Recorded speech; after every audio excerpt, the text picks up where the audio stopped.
ନା ଡମରୁ ଧରି କେଉଁ ଗାଁ? ଦେଉଲକନା। କ'ଣ ଘଟଣା ଘଟେଇଛି ଆଜି? କ'ଣ ହେଇଛି ଆଉ ତୁମର କିଏ ଏମିତି ହେଇଛନ୍ତି ଆଉ କ'ଣ ପାଇଁ ରହିଛନ୍ତି ସବୁ? ଆଜି ଦୀର୍ଘ ବର୍ଷ ହେଲା ମାନେ ନନା ଉପରେ ଗୁଡ଼ା ଦାଦି ଗୋଟେ ପିଢ଼ି ଗଲେ, ବାପା ମାନେ ଷାଠିଏ ଗୋଟେ ଗୁଣ୍ଠ। ଗଲେ, ଏବେ ଆମେ ଗୋଟେ ପିଢ଼ି ରହିଲୁ ନାଇଁ। ତାପରେ ଗତ ରାତ୍ରରେ ଆମ ମା ମୃତ୍ୟୁବରଣ କଲେ। ସକାଳେ ଆସିକିନା ଗାଁ ବାଲା କହିଲେ କି ତମ ଏଇ ଗାଁରେ ଆମେ ପତବାକୁ ଦେବୁନି କି ତମର ଜାଗାରେ ବି ଦେବୁନି କି ଏ ଗାଁରେ ପତବାକୁ ଦେବୁନି ବି କହିଲେ ଗାଁ କାହିଁକି ଫତବାକୁ ଦେବୁ ନାହିଁ ବୋଲେ କ'ଣ ଅସୁବିଧା ଅଛି? କ'ଣ ବୋଲେ ଆଜ୍ଞା ତାଙ୍କେ କହିଲେ କି ତମେ ଖ୍ରୀଷ୍ଟ ଧର୍ମ ନେଇଛ। ହେଲେ କେତେ ଘଣ୍ଟା ଏମିତି ପଡ଼ିକରି ରହିଲାଣି ଆପଣଙ୍କ ଇଏ ମାସ? ଆଜ୍ଞା କାଲି ରାତ୍ର ସନ୍ଧ୍ୟାର 8ଟା ସମୟ ପର୍ଯ୍ୟନ୍ତ କେତେ ସମୟ ଗୋଟେ ଘଟଣା ନା? ହଁ କୁହ। କାଲି ସନ୍ଧ୍ୟା 8ଟା ଠାରୁ ଏ ପର୍ଯ୍ୟନ୍ତ ଏବେ 4ଟା ହେବାକୁ ଯାଉଛି 3ଟା ହେଲେ। ତ ଏ ଜାଗାରେ କିଏ କିଏ ଆପଣଙ୍କ ପାଖରେ ଆସିଥିଲେ? ପ୍ରଶାସନ ପକ୍ଷରୁ କିଏ କିଏ ଆସିଥିଲେ? କ'ଣ ଆପଣଙ୍କୁ ପୋଲିସ ବାଲା ଆସିଥିଲେ, ପ୍ରଶାସନ ବି ଆସିଥିଲେ, RI ସାର୍ ବି ଆସିଥିଲେ। ତ ଆପଣଙ୍କ ଏଇ ଜାଗାରେ ଆପଣଙ୍କ ଶ୍ମଶାନ ରହିଛି କି ନାହିଁ? ଆଉ ଶ୍ମଶାନ ଆଗଠୁ ରହିଛି ଆଜ୍ଞା। ତ କ'ଣ କହୁଛନ୍ତି ଆପଣ ସେଠି ପୋତେଇବା ପାଇଁ ବୋଲି କ'ଣ କହୁଛନ୍ତି? ପୋତବା ପାଇଁ ବୋଲେ ତମେ ଖ୍ରୀଷ୍ଟ ଧର୍ମ ନେଇଛ ତ ଆମକୁ ପୋତବା ପାଇଁ ଦେବୁନି। ତ କେଉଁଠି ପୋତେଇବା ପାଇଁ କହୁଛନ୍ତି ଆଉ କ'ଣ? ନାଇଁ ତମେ ଏଇ ଜାଗାରେ ତ ଦେବୁନି ବୋଲୁଛନ୍ତି ଆଜ୍ଞା ପୋତବା ପାଇଁ। ତ ଆପଣ କ'ଣ ଇଏ କରୁଛନ୍ତି? କେମିତି ଚିନ୍ତାରେ ଅଛନ୍ତି? କେଉଁଠି? ସମସ୍ତଙ୍କୁ ପ୍ରଭୁ ଯୀଶୁଖ୍ରୀଷ୍ଟଙ୍କ ମଧୁମୟ ନାମରେ ମୋର ଆନ୍ତରିକ ନମସ୍କାର। ଖ୍ରୀଷ୍ଟରେ ପ୍ରିୟ ଭାଇ ଏବଂ ଭଉଣୀମାନେ, ଆଜିର ଘଟଣା କ'ଣ, ଆଜିର ଖବର କ'ଣ, ମୁଁ ଆପଣମାନଙ୍କୁ ଜଣାଇବା ପାଇଁ ଚାହେଁ। ହୁଏତ ଆପଣ ଏଇ ନ୍ୟୁଜ୍ ପୂର୍ବରୁ ଦେଖିଥିବେ, ତଥାପି କେତୋଟି ବିଷୟକୁ ଗୁରୁତ୍ୱପୂର୍ଣ୍ଣ ବିଷୟକୁ ମୁଁ କହିବି, ଆମେ ଆଲୋଚନା କରିବା। ଏହି ବିଷୟକୁ ଅନେକ ଖ୍ରୀଷ୍ଟିଆନ ଭାଇ ଭଉଣୀମାନେ ଜାଣି ନାହାନ୍ତି ବୋଲି ସେମାନେ ତାଡ଼ନା ପ୍ରାପ୍ତ ହେଉଛନ୍ତି ବିନା କାରଣରେ। ଆଉ ଏ ସମସ୍ତ ବିଷୟ ସେମାନେ ଜାଣି ନାହାନ୍ତି ବୋଲି ଯେଉଁ ଖ୍ରୀଷ୍ଟ ବିରୋଧୀମାନେ ଫାଇଦା ଉଠାଉଛନ୍ତି ଆଉ ଅତ୍ୟାଚାର କରୁଛନ୍ତି।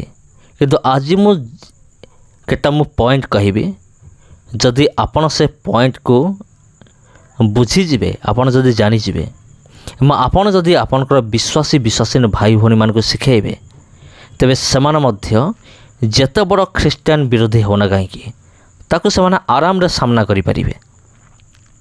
ତେବେ ଚାଲନ୍ତୁ ଘଟଣା କ'ଣ ଆମେମାନେ ଜାଣିବା। ପ୍ରଥମେ ଘଟଣା କହିବି, ତାପରେ ମୁଁ ତା'ର ପ୍ରତିକାର ବି ମୁଁ କହିବି। ଆମମାନଙ୍କୁ ଜାଣିବା ନିହାତି ଦରକାର। ଘଟଣାଟି ଏହିପରି, ନବରଙ୍ଗପୁର ଗୋଟିଏ ଜିଲ୍ଲା ଅଛି, ଆପଣ ଜାଣିଥିବେ, ଆଉ ଯେଉଁଠି ଆଦିବାସୀ ଲୋକମାନେ ବେଶୀ ବାସ କରନ୍ତି, ନବରଙ୍ଗପୁର। ଆଉ ସେଇ ଜାଗାରେ ଗୋଟିଏ ଜାଗାରେ ତାଡ଼ନା ହେଇଛି। ଆଉ ସେଇ ଜାଗାରେ ଜଣେ ଆମର ଖ୍ରୀଷ୍ଟିଆନ ମା ସେ ମୃତ୍ୟୁବରଣ କଲେ। କିନ୍ତୁ ଯେତେବେଳେ ଗାଁ ଲୋକମାନେ ଜାଣିଲେ, ସେମାନେ ଶବକୁ ପୋତିବାକୁ ଦେଲେ ନାହିଁ। ସେମାନେ ଡାଇରେକ୍ଟ କହିଲେ ଯେ ତୁମେ ଏଇ ଶବକୁ ତୁମେ ପୋତି ପାରିବ ନାହିଁ। କିନ୍ତୁ ସେ ଜାଗା ସେ ଗାଁ ବାଲାଙ୍କର ନୁହେଁ, ସେ ଜାଗା ହେଉଛି ସେମାନଙ୍କର ଜାଗା, ଖ୍ରୀଷ୍ଟିଆନ ଲୋକମାନଙ୍କର ହିଁ ଜାଗା। ତଥାପି ଏମାନେ କହୁଛନ୍ତି ତୁମେ କବର ଦେଇପାରିବ ନାହିଁ, ତୁମେ ଶବକୁ ପୋତି ପାରିବ ନାହିଁ। କିନ୍ତୁ ଏଠାରେ ଯେଉଁ ଖ୍ରୀଷ୍ଟିଆନ ଭାଇ ଭଉଣୀମାନେ ଅଛନ୍ତି, ସେମାନେ ନୀରବ ରହିଛନ୍ତି। ସେମାନେ ଭାବୁଛନ୍ତି ଯେ ହଁ ଆମେ କିଛି କରିପାରିବୁ ନାହିଁ, ଆମେ ତ ଅଳ୍ପ ସଂଖ୍ୟକ, ଆମେ ତ ଖ୍ରୀଷ୍ଟିଆନ, ଗାଁ ଲୋକମାନେ ବହୁତ ଅଧିକ, ତାଙ୍କର ସଂଖ୍ୟା ଅଧିକ, ଆମେ କିଛି କରିପାରିବୁ ନାହିଁ, ଆମର ନୀରବ ରହିବାଟା ଭଲ ହେବ।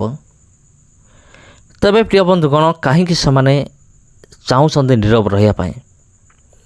କାରଣ ସେମାନେ ନିଜର ଅଧିକାରକୁ ସେମାନେ ଜାଣିନାହାନ୍ତି। ବର୍ତ୍ତମାନ ମୁଁ ସେଇ ବିଷୟରେ ମୁଁ କହିବି, ନିଜର ଅଧିକାର ବିଷୟରେ। ଆମର ଭାରତରେ ଗୋଟେ ସମ୍ବିଧାନ ରହିଛି, ମୁଁ ସରଳ ଭାବରେ ବୁଝାଇ ଦେଉଛି।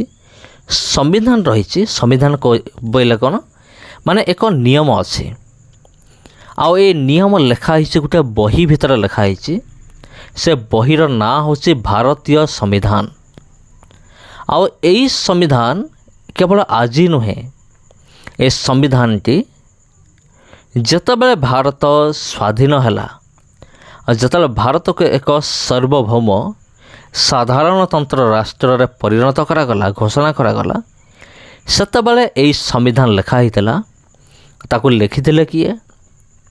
ତାକୁ ଲେଖିଥିଲେ ଆମର doctor Bhim Rao Ambedkar, doctor VR Ambedkar.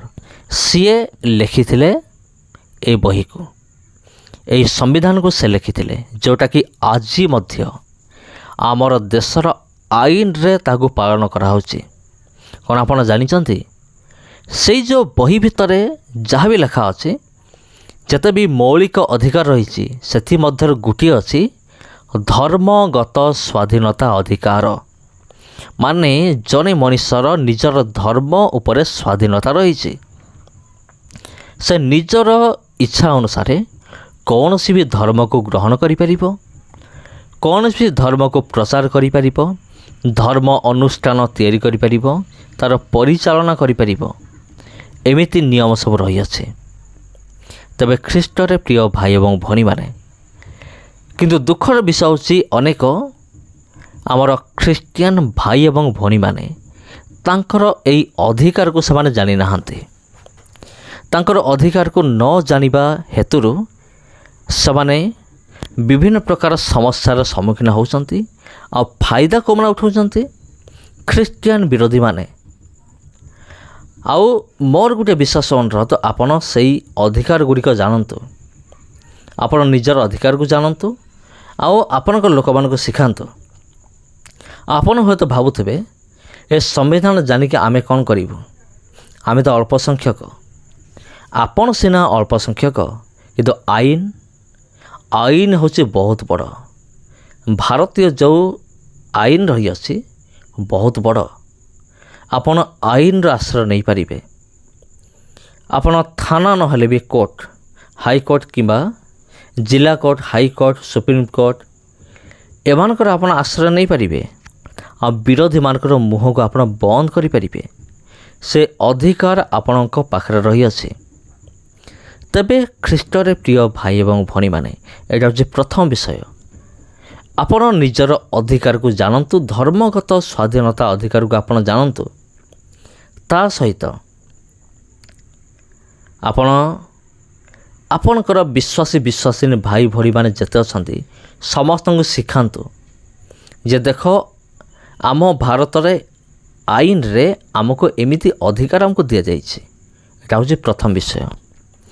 ଆଉ ଦ୍ୱିତୀୟ ବିଷୟ କ'ଣ? ଦ୍ୱିତୀୟ ବିଷୟ ହେଉଛି ଏଇ ଯେଉଁ ସମ୍ବିଧାନ ଲେଖିଛନ୍ତି ଡକ୍ଟର ଭୀମରାଓ ଆମ୍ବେଦକର, ତାଙ୍କର ଏକ ଗ୍ରୁପ୍ ଅଛି, ତାଙ୍କ ନାଁରେ ଏକ ଗ୍ରୁପ୍ ଅଛି, ଯାହା କୁହାଯାଏ ଜୟ ଭୀମ ପାର୍ଟି ବୋଲି କୁହାଯାଏ। ଆଉ ସେମାନଙ୍କର ସ୍ଲୋଗାନ ହେଉଛି ଜୟ ଭୀମ। ଆଉ ଏମାନେ ସବୁବେଳେ ଏମାନେ ଚେଷ୍ଟା କରନ୍ତି ଆମର ଖ୍ରୀଷ୍ଟିଆନ ଭାଇ ଭଉଣୀମାନଙ୍କୁ ସାହାଯ୍ୟ କରିବା ପାଇଁ।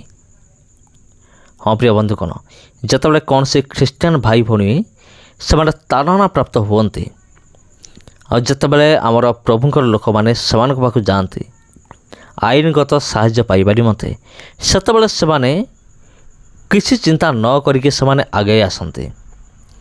ଆଉ ସେମାନେ ସାହାଯ୍ୟ ମଧ୍ୟ କରନ୍ତି। ଆଉ ସେମାନେ କାହିଁକି ସାହାଯ୍ୟ କରନ୍ତି ତା'ର ମଧ୍ୟ ଗୋଟେ କାରଣ ଅଛି। କାରଣ ଡକ୍ଟର ଭୀମରାଓ ଆମ୍ବେଦକର ସେ ଯେଉଁ ସମ୍ବିଧାନ ଲେଖିଲେ, ଏମାନେ କେବେ ବି ଚାହିଁବେ ନାହିଁ ସମ୍ବିଧାନର ଅସମ୍ମାନ ହେଉ, ଆଉ ସମ୍ବିଧାନ ବଦଳି ଯାଉ, କିମ୍ବା ସମ୍ବିଧାନର ଅପବ୍ୟବହାର ହେଉ, ଏମାନେ କେବେ ଚାହିଁବେ ନାହିଁ।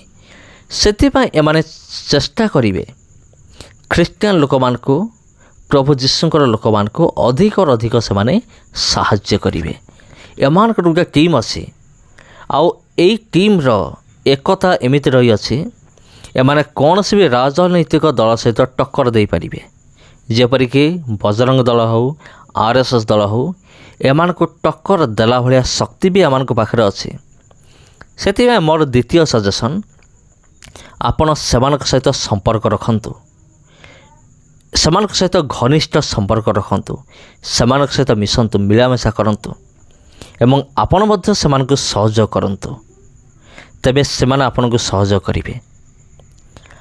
ଆଉ ଯଦି ଏମିତି ହେଇଗଲା ପ୍ରିୟ ବନ୍ଧୁଗଣ, ମୁଁ ଗ୍ୟାରେଣ୍ଟି ଦେଉଛି ଖ୍ରୀଷ୍ଟିଆନ ବିରୋଧୀମାନେ ସେମାନେ ଥରିବେ, ଭୟର ଥରହର ହେବେ। ସମସ୍ତଙ୍କୁ ପ୍ରଭୁ ଯୀଶୁଙ୍କ ନାମରେ ଆନ୍ତରିକ ନମସ୍କାର। ଯଦି ଭିଡ଼ିଓ ଭଲ ଲାଗିଲା ଭିଡ଼ିଓକୁ ସେୟାର କରନ୍ତୁ ନିଶ୍ଚିନ୍ତ ଭାବରେ, କାରଣ ଏହି ଖବର ଅନେକଙ୍କ ଅଗଣିତ ଲୋକଙ୍କ ପାଖରେ ପହଞ୍ଚାଇବାର ଅଛି। ଧନ୍ୟବାଦ।